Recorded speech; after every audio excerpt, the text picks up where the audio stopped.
Good day and welcome to NBP Hotseat with me, Zaf Quelo.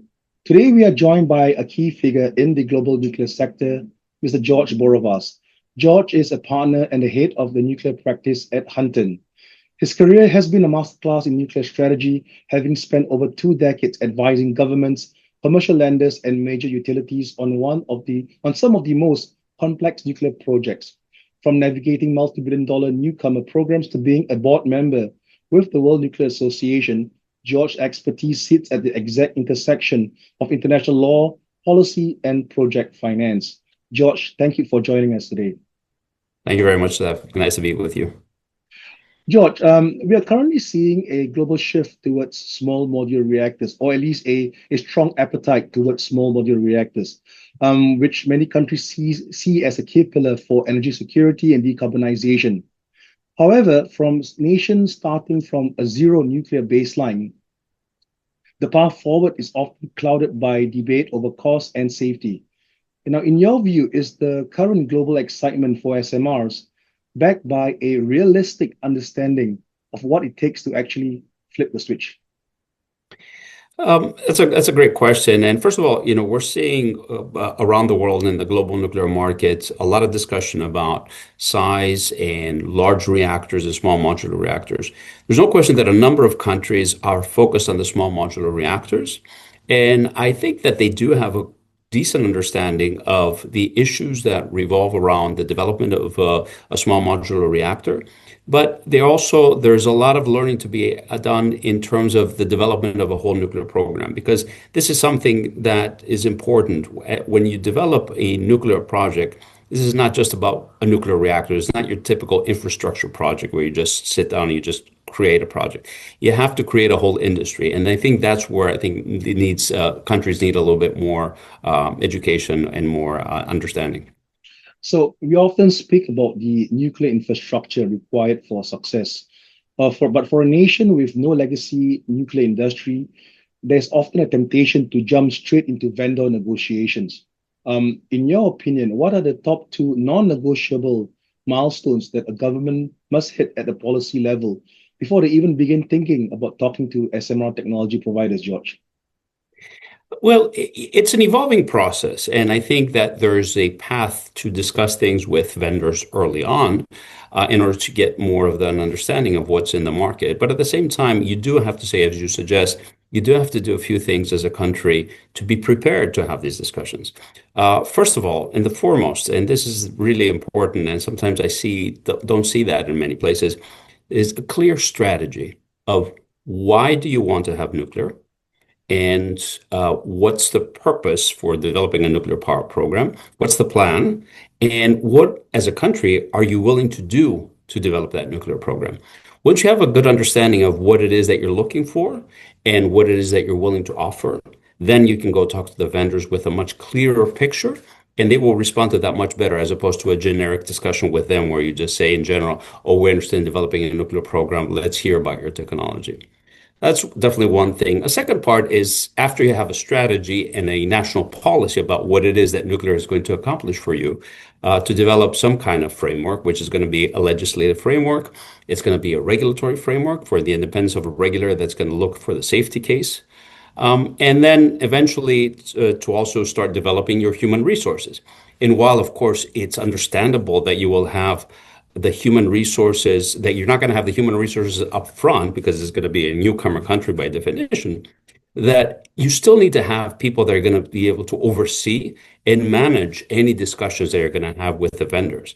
And that's going to require importing some resources from abroad, from expertise abroad, but also developing your own resources. Finally, one thing I want to make clear, though, is that when you do talk about developing a legislative and regulatory framework, it's also important to not have this notion that you have to have a perfect, fully fledged regulatory framework before you even start entertaining discussions about a nuclear vendor.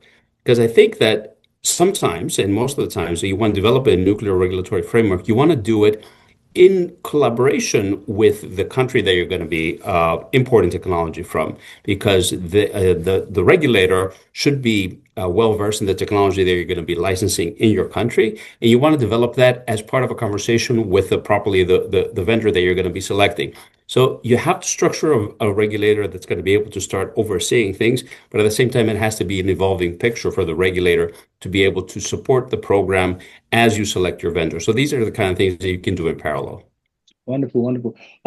Now the narrative around SMR is that they are cheaper and faster than traditional large-scale plants.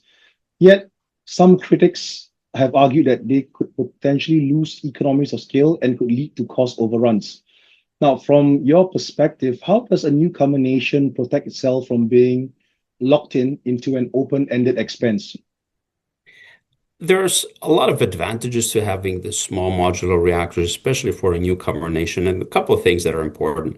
Sometimes these countries have a smaller grid, so having a smaller unit and things that you can put in modular, that you can put things in series, you can add these units, is easier for the grid to deal with, as opposed to have, a huge reactor, and that's like 25% of the electricity of any one small country. So I think sometimes it's the issue about the grid.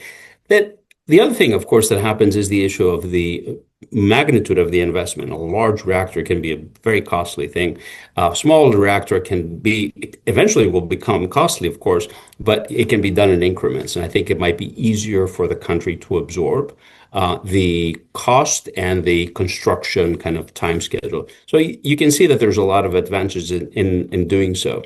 But one thing that you have to keep in mind, of course, is that as these technologies, or some of these technologies have not been built, you still maintain some general risks that are true in large reactors as well, like first of a kind risk and things of that nature. So it's not necessarily that easy. It will be potentially easier in many ways, but it's not going to be the kind of easy approach. So I think that countries should follow a balancing approach to understand what it is, again, to go back to the strategy. What is it that they're trying to accomplish, and to develop a plan on how to implement that.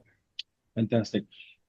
We also hear a lot about the uninsurability of nuclear power without massive state guarantees. Is this a legacy perception from the era of massive Generation 2 plants, or is the private insurance market actually ready to step up ready to step up for these smaller modular designs, George? Well, you still have to consider the issue about cost overruns and dealing with that. And that is a risk mitigation mechanism. I don't think necessarily that insurance would take care of that. I think that's is very much an issue of how do you structure your project and to make sure that the cost overruns are attributed to somebody, managed, and minimized, hopefully. So I think that's something that's one of the key issues and considerations in how do you develop a nuclear program, even if it is an SMR. So I guess whether it's SMRs or whether it's large reactor, the principles still remain the same, right, George? Absolutely. Especially when you're looking at a first of a kind. And I think that one of the things that I would say that is important when it comes to the development of any nuclear power project is the notion of a fleet. That if you do one off and you just build one reactor, you're taking the entire risk for the construction, but you're not necessarily getting the benefit of the knowledge of building that reactor. But if you build a fleet of those reactors, then maybe, yes, the first one might be a little bit more challenging, but the second, the third, the fourth one are going to be easier to deal with, and you're likely to have less chances of having cost overruns. And this is where I guess the concept of regional hubs, getting countries to come together, to coalesce, choose one technology, construct, build it in the factory, multiple units. But I guess that brings also its sets of each country wanting their own independence, especially on the regulatory aspect of it. But that I guess is for another discussion, George. But fair points that you have raised there. I want to go on to this the technological aspect. Now, technological safety is one thing, social acceptance is another. For a newcomer nation, the public often views nuclear technology through the lens of historical accidents, Chernobyl, Fukushima, 3 Mile Island. What is the most effective way for leadership to frame the risk trade-off between nuclear adoption and the existential threat of climate change, George? Well, I think that one of the main things that a government can do is to have clarity and speak plainly about the issues with respect to nuclear, the dangers, what is dangerous, what is not dangerous, I think there's a lot of misconceptions when it comes to nuclear. People hear about nuclear from different sources. They have, their perceptions might not be reflecting reality. But that does not mean that the public is not willing to listen. And, this is my personal experience when I've seen different programs, but also anecdotally when I'm talking to individuals. I've seen a willingness to listen to people, even the people that are against nuclear, to understand, well, wait a minute, what happened in Fukushima? What happened in Three Mile Island? What happened in Chernobyl? And then when it comes to these new technologies and small modular reactors, which have a very good kind of story to tell with respect to their safety systems and what we call the passive safety systems, it's important to explain these things to the public, to just say, okay, here's what happened in Chernobyl. Here's what's different with our technology. Here's why this could not happen in our country, and these are the reasons.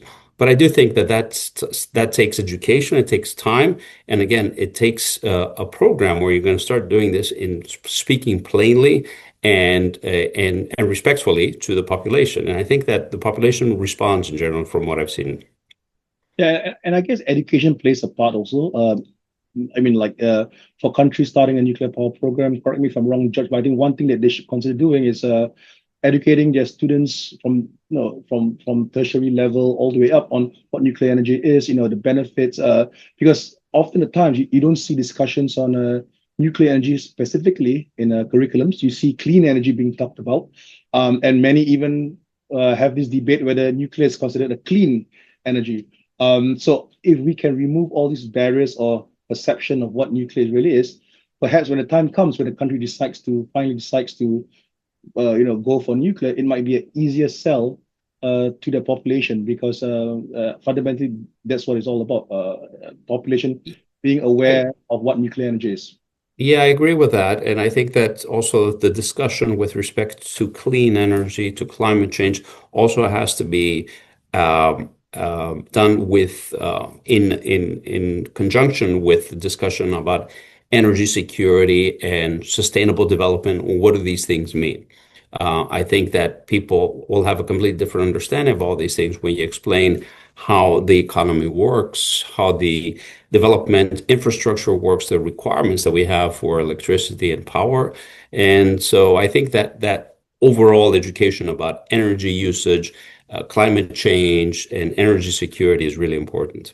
And not to mention the potential economic benefits of having a nuclear power plant in your backyard, because that's the other thing, right? Many population, certain parts of the country say, look, we want nuclear, but we don't want it near us. But if governments spend time to talk about the economic potential, the high-paying jobs that a nuclear power plant brings about, that will also further encourage the population to understand about the economic benefits of having a nuclear power program. Yes, and that's very true. And of course, what we've seen is that counties or regions that have nuclear power plants tend to be more pro-nuclear, and they want even more of those. And I think it goes back to that issue of education, because they have bothered to listen to what happened, and they have been educated, they have been briefed, and because it is in their backyard, so they want to understand. Once they understand it, once they see it, once they touch it, they go to the plant, they see how it is, they see the safety systems, and I think they tend to be much more supportive than other communities. Fantastic. George, your insights today have been very invaluable. Now, for anyone looking at the future of energy, the message is clear. The technology is only as good as the legal and strategic foundation it sits on. George Borovas, thank you very much for joining us today. Have a nice day. Thank you. Thank you, Jeff.